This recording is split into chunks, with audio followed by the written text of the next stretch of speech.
tayo ng paksiw. Igaganito natin yan. Namiss ko ang paksiw na dilis. Ayan, tamang-tama. Bumili si Ron Moore ng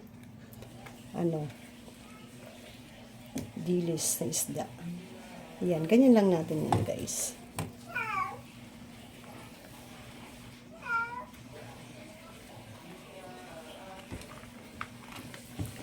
Sarap to yung ganitong pagkaan. Ang bango ng dahon ng saging.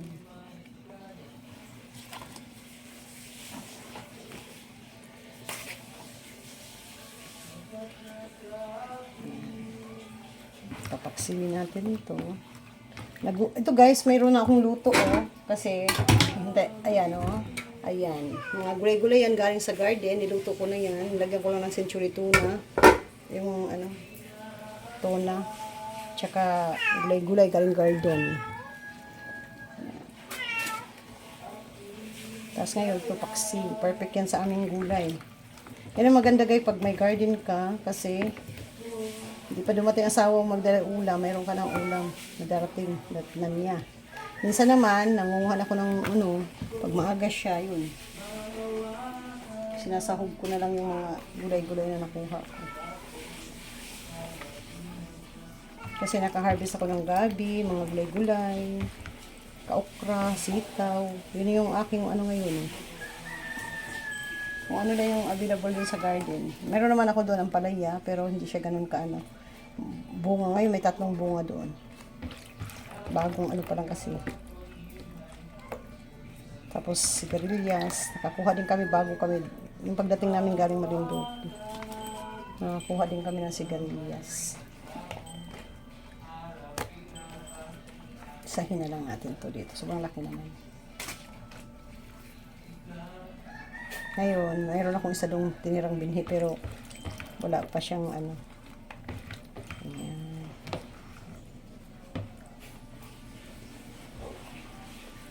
Ayun ang ating paksiw.